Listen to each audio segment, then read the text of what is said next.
In early March 2020, the skies were busy as everyone went about business as usual, with hundreds of thousands of people leaving their homes daily for new locations several miles away. It was pretty shocking when just another month later, numbers dropped as high as 90%. And it was all thanks to COVID-19. The world woke up to new travel rules and even new ways to interact with our loved ones. Suddenly, it was goodbye to hugs, handshakes, and most especially tourism. Here's how tourism in 2020 went to bits. Disrupting the 2020 tourism industry. The tourism industry has always been a booming one, especially before 2020. Countries around the world, especially in Europe, received millions of tourists every year. But then it stopped in 2020 when movement got restricted around the world. Although businesses had started picking up again, travel is now more complicated than ever.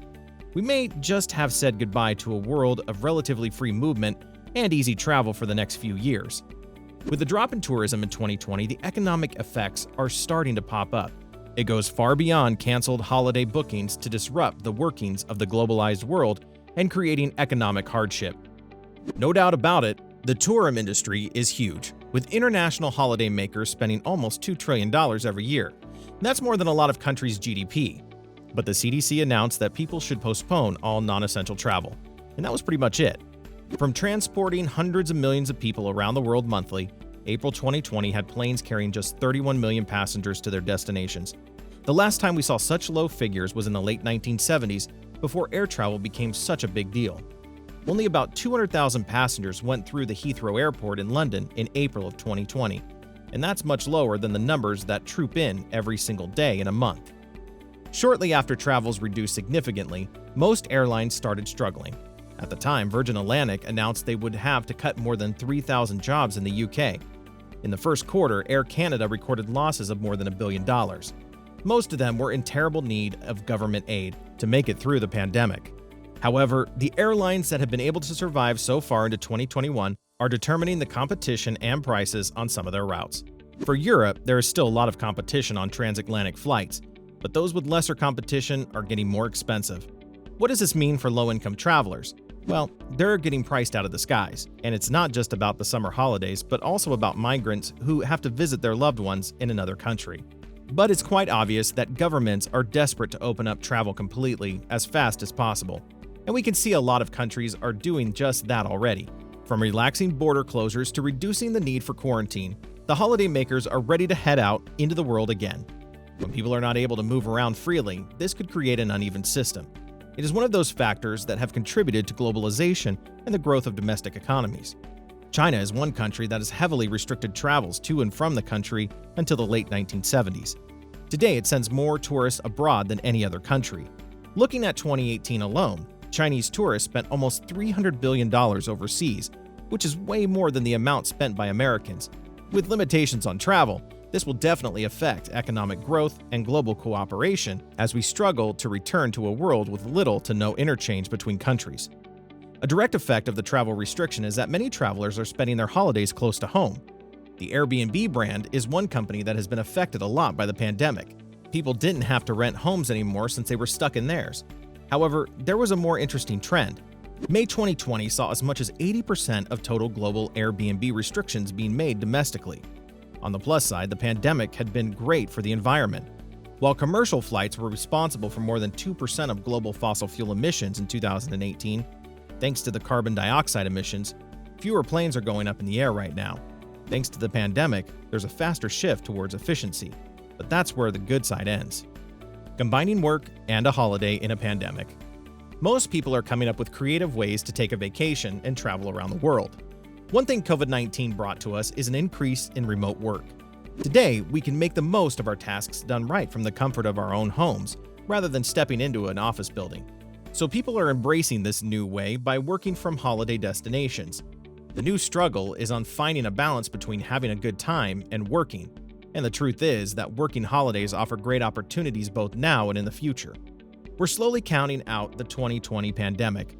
And in 2021, there's been a huge increase in demand for resorts at the Canary Islands and other holiday destinations. Since visitors in December of 2020 to the Canary Islands were more than 80% lower than the number of people that arrived in 2019, the new strategy is to fill the empty rooms in hotels with remote workers. As traditional tourists are not coming in as much as before, regional governments are looking to promote alternatives that will stop the tourism industry from collapsing completely. We're still watching to see if there are more people will embrace the idea of combining work and a holiday in the post-pandemic world. But it will take more than digital nomads to get the tourism industry back to its level of advancement before the pandemic. And the major reason for this is international travel. Before COVID-19, the number of international tourists in our airspaces had been increasing steadily in the last 30 years. However, 2020 revealed the devastating effects of the pandemic as it dropped to all-time lows. Even the global financial crisis and 9/11 terrorist attack only reduced air travel by as little as 3% in a calendar year.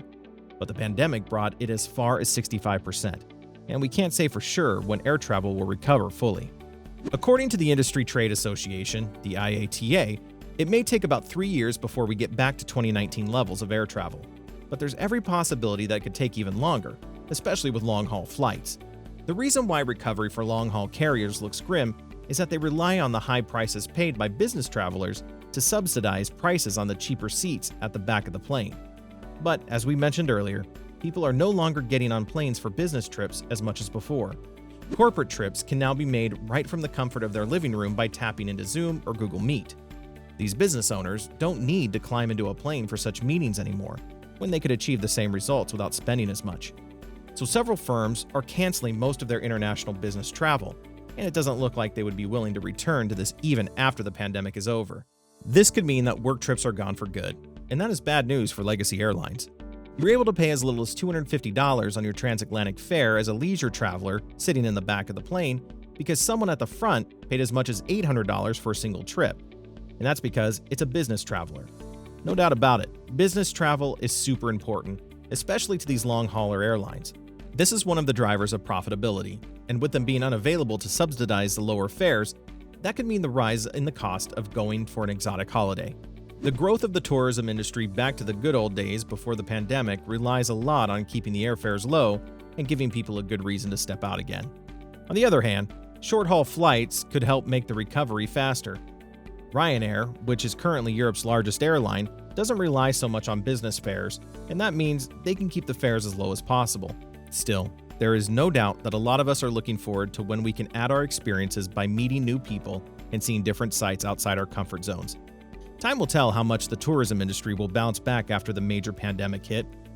Now you know all about the economics of 2020 tourism, and that's a wrap. Have you tried to take a holiday trip during the pandemic, and how was your experience? Let us know in the comments. Did you like this video? Well, we're always posting amazing content like this, so don't forget to subscribe to our channel so you don't miss out. Thanks for watching.